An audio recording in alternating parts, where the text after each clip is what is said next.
Well guys, here we are again. I thought I'd document in this video some of the other edibles that I'm growing, which are not fruit. Now I have mentioned these in some other videos and possibly showed them in some of the other videos, but I thought I'd document them this year just to show you what's going on.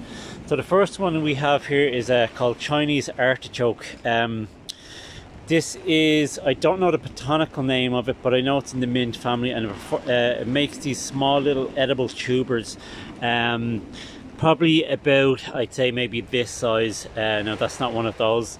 And last year I actually got a donation of these off a friend, and I've been looking for it for a while, and I had it in a pot like this, and excuse the weather, I completely neglected it, didn't water it, didn't do anything.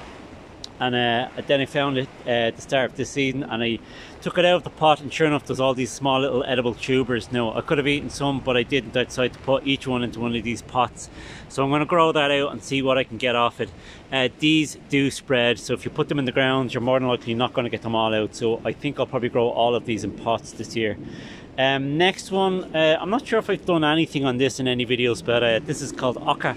It's a South American tuber. I think it was cultivated by the Incas. I think the botanical name is Oxalis tuberosa, and this one is actually beginning to root and send up shoots. I have a few of them in this pot here, and yeah, they're pretty nice. Not amazing, you don't get a huge yield off them, so most of the tubers are probably about this size. But what I like about them is that you harvest them later on during the year, so I think they begin to form the tubers once we start to get 12 hours of darkness and 12 hours of daylight.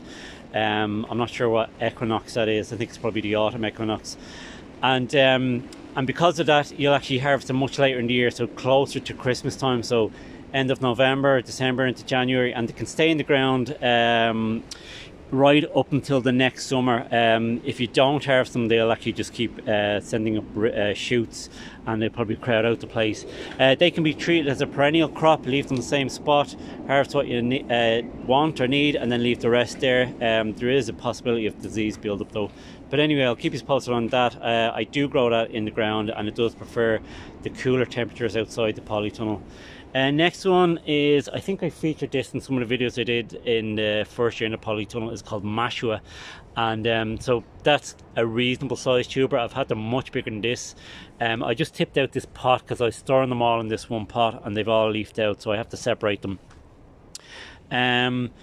So I grew this in a bed over there in the first year, and it took off. I made a jungle there of vines, so they need something to climb on.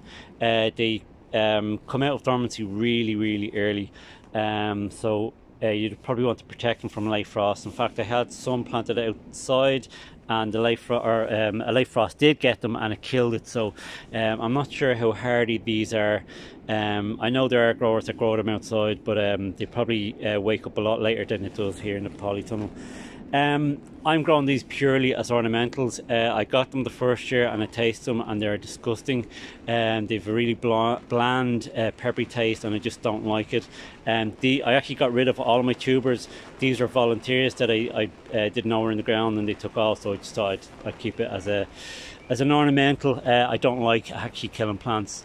Last one I've actually done some videos on is Yacon, and yeah, I just thought I'd show you this. So I actually harvested all the tubers, but you can see all of these growing spots here. I can actually just cut all them off, and they are new plants. And I actually have a pot full of them. So I might actually sell some of these, or just give them away to people, see if they want them. And yeah, if you look at some of my previous videos, you'll see what Yacon is all about. It's actually pretty good.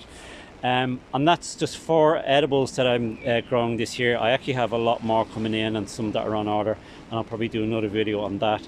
So this is just the first update on that. I will do more videos as they grow, and then obviously do some yield and possibly tasting videos. Anyway guys, take it easy.